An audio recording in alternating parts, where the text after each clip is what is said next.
Surprise! I'm back. Na-reflection eh.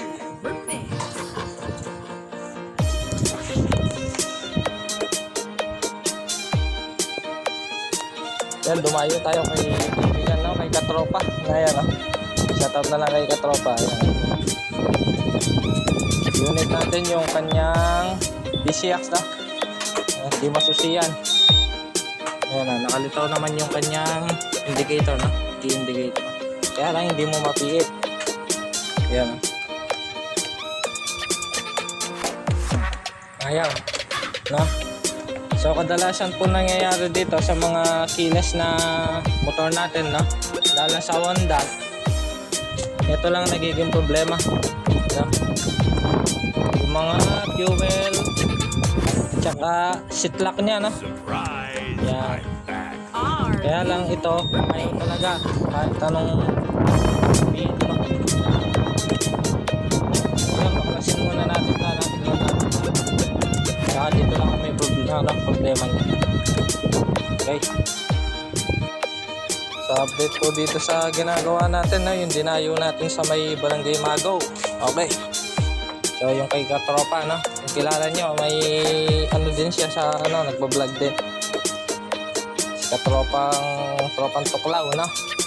So yan, ito po yung kanyang PCX, no? So ito po yung sinasabi ko, no? Kadalasan nagkakaproblema ito. Ayan, ito po, nakatanggal siya, oh. So ngayon okay na siya. Yan, oh. Nasusiyan na, no? Pag may encounter kayong ganon, no? Ganong senaryo sa mga keyless na motor, lalo na nandito yung seat lock at saka fuel, no? Yun lang po, tignan nyo. Ito, tanggalin nyo to. Nag-stack up siya. Ito. Buti na lang, ganun lang ang problema niya. Ayan, no? Okay na siya.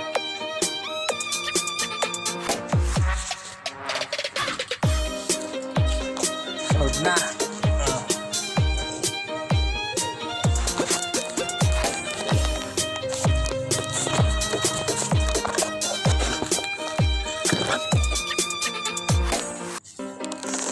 Start natin na.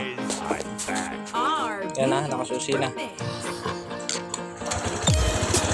Ayun. Motor na. Halos 2 linggo siguro, no? 2 linggo siya na tenga.